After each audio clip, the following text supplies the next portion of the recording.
Bienvenidos a la segunda clase de Física 2. En esta clase, siguiendo con el tema de calor y temperatura, abordaremos el tema de la calorimetría. En esta primera parte vamos a ver el calor específico de los cuerpos y cómo a partir de él podemos efectuar cálculos calorimétricos. En la primera clase hablamos de cantidad de calor. La transferencia de energía, que se da exclusivamente por una diferencia de temperatura, se denomina flujo de calor o transferencia de calor, en tanto que la energía así transferida se llama calor. Joule observó que el aumento de temperatura es directamente proporcional a la cantidad de trabajo realizado. ¿Qué quiere decir esto?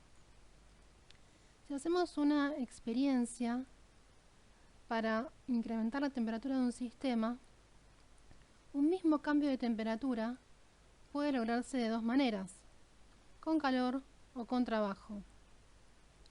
Esto es, si tenemos un sistema donde mecánicamente le damos energía en forma de trabajo, moviendo unas paletas, vamos a lograr un aumento de temperatura que es proporcional a la cantidad de trabajo efectuado. De la misma manera, si tenemos un sistema en el cual calentamos, transfiriéndole una energía, lograremos también este incremento de la temperatura.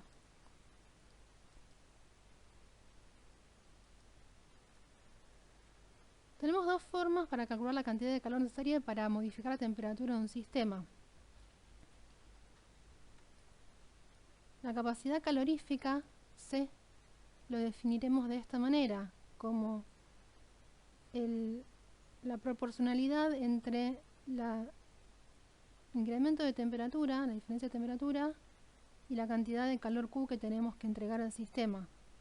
A esto lo llamaremos entonces, a esta C mayúscula la llamaremos capacidad calorífica. Definiremos el calor específico en el caso de que el sistema sea homogéneo, es decir, hecho de un solo tipo de material.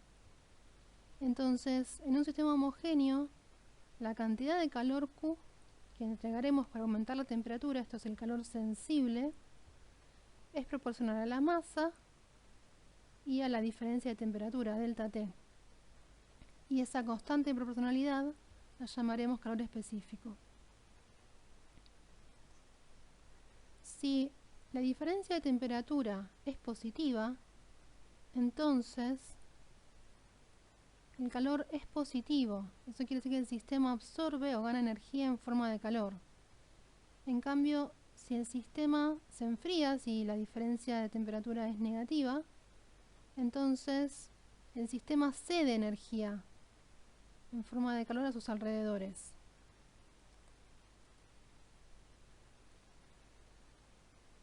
Las mediciones en sólidos suelen hacerse a presión atmosférica constante. Los valores correspondientes al calor específico y la capacidad calorífera son a presión constante y los llamaremos Cp minúscula y Cp mayúscula respectivamente. Calor específico con minúscula, capacidad calorífera con C mayúscula. En el caso de un gas, los valores correspondientes son calor específico y capacidad calorífera molar a volumen constante, denotados con Cb minúscula y Cb mayúscula respectivamente. Para una sustancia, Cb y Cp son cantidades diferentes. El calor específico es una cantidad que en definitiva depende del material que estamos utilizando. Por eso se puede tabular y podemos ver distintos valores en calor específico para distintos materiales en esta tabla. Para el agua, en particular, el agua líquida, tenemos un calor específico de, vamos a tomar 1 caloría sobre grado Kelvin, que es la unidad que utilizaremos para calor específico. También podemos ver que si lo trabajamos en Joule, nos da un valor de 4,182, Entonces ese valor, ese número, es la equivalencia entre calorías y joule. Una caloría equivale a 4,182 joule. También podemos ver de esta tabla que otros valores del calor específico son más pequeños que el calor específico del agua.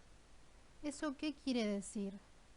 Eso quiere decir que para una misma cantidad de cambio de temperatura, para una mismo delta T, tendré que entregar más calor para calentar el agua. Si se acuerdan, la ecuación que tenemos es que el calor es igual a la masa por el calor específico por delta T.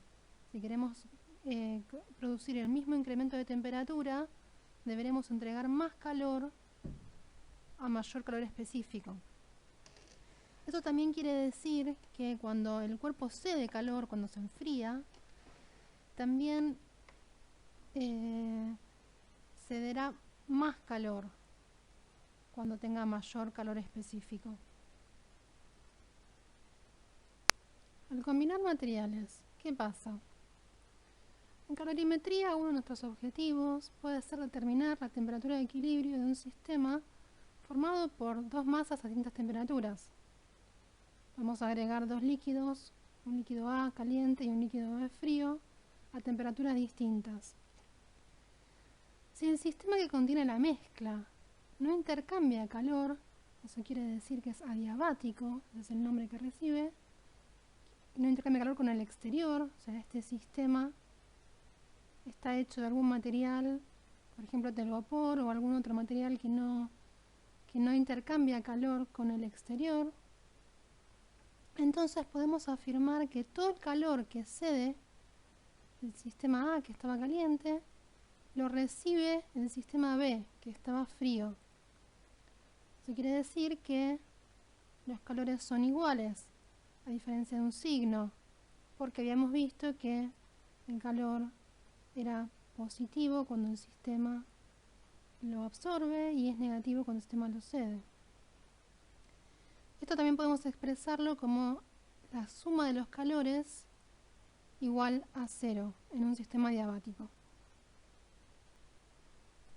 ¿Qué ocurre si en un sistema ponemos dos sustancias, por ejemplo agua caliente y agua fría, y tenemos un recipiente que es adiabático? Adiabático quiere decir que no intercambia calor con el exterior. Tenemos este recipiente, que es un recipiente que no tiene pérdidas de energía. En ese caso lo que haremos es tomar una suma de todos los intercambios de calor que haya entre los diferentes componentes del sistema. Esto lo igualaremos a 0, justamente porque el recipiente es adiabático, no intercambia calor con el exterior. Y esa es la consideración que haremos en todos los problemas de calorimetría. Si en este sistema, en vez de poner solamente agua caliente y agua fría, pusiéramos tres sustancias, entonces haríamos la suma de calores de las tres sustancias que estamos poniendo en el recipiente. Como tenemos agua en el mismo estado, no va a haber un cambio de estado, no va a haber un agua que se congele o que se entre en ebullición. Lo único que tendremos es calor sensible, el calor que expresa un cambio de temperatura. Entonces, lo que haremos es, donde dice esto, el calor que intercambia el agua fría y que intercambia el agua caliente, y el intercambio ocurre entre ambos sistemas. ¿Sí? El agua caliente entregará energía al agua fría, eso será lo que en definitiva ocurre. Entonces reemplazamos la ecuación de calor sensible en ambas expresiones del calor. De esta manera, lo que tendremos en el final del sistema, al final de intercambio, será agua a una temperatura final de equilibrio, que es lo que queremos averiguar. Entonces simplemente lo que haremos es reemplazar los valores numéricos, los datos que tenemos del problema, la masa del agua fría inicial, el calor específico del agua, la temperatura inicial del agua fría, la masa del agua caliente, el calor específico del agua y la temperatura, aquí debería decir agua caliente. Y con esta ecuación tenemos finalmente una expresión para encontrar la incógnita, que es la temperatura final de equilibrio. O sea que simplemente lo que haremos será despejar una ecuación que tiene una sola incógnita, temperatura final de equilibrio. De esta cuenta resolveremos la temperatura final de equilibrio. También podríamos querer averiguar para una sustancia cuál es su calor específico, por ejemplo, el calor específico del plomo. Entonces, lo que podemos hacer es un experimento en el cual tenemos agua en un recipiente adiabático, plomo, calentamos en un baño María hasta que el agua entre en ebullición, 100 grados centígrados, y luego mezclamos el plomo con el agua que estaba inicialmente a 22 grados de temperatura. Y medimos la temperatura final de equilibrio y nos da 28,8 grados centígrados. Esto es un experimento que podemos hacer. Así que alguien hizo, y acá están expresados los valores que utilizó para este experimento. Si hacemos eso, ¿cuál es la ecuación? Bueno, igual que antes, el calor del plomo y el calor del agua la suma va a ser igual a 0 porque está en un recipiente adiabático. O sea que el calor que entrega el plomo y lo entrega porque está a mayor temperatura es la misma cantidad que lo que absorbe el agua. Recordemos que el calor, cuando era un calor que cede, el sistema era negativo y cuando lo absorbe es positivo, entonces tiene sentido este cambio de signo. Bueno, calculemos cuál es el calor. Tenemos todos los datos para calcular cuál es el calor del agua, la masa, el calor específico y la variación de temperatura. Ahora tenemos la temperatura final porque la medimos con un termómetro. La inicial la conocíamos porque también la hemos medido. Podemos hacer esta cuenta, podemos hacerla en joules o en calorías. Y simplemente esta multiplicación, si haríamos primero esta resta y multiplicamos los tres valores, y nos da 1,4 por 10 a la 3 joule o 340 calorías. Esto tiene sentido porque nos dan unidades de energía, que es lo que queríamos por el calor. Entonces el plomo, que es el que cede calor, por eso tiene un signo negativo, es esta expresión: la masa del plomo por el calor específico por la razón de temperatura. Recordemos que dijimos que el plomo lo habíamos puesto en un baño María donde el agua está hirviendo, entonces va a tomar la temperatura del agua hirviendo, que son 100 grados, esta temperatura inicial del plomo. La temperatura final la medimos cuando medimos la temperatura final de todo el sistema. Conocemos la masa del plomo y de aquí podemos despejar el calor específico del plomo. Esa es otra forma que podemos usar la ecuación del calor sensible. Respecto del agua, el agua es una de las sustancias más abundantes en nuestro planeta. Y la característica que tiene es que en realidad el calor específico varía según la temperatura. Vamos a tomar 1 caloría por grado Kelvin, pero eso es un valor, si se quiere, promedio. En realidad depende, como podemos ver en esta gráfica, calor específico depende de la temperatura a la que se encuentra el agua.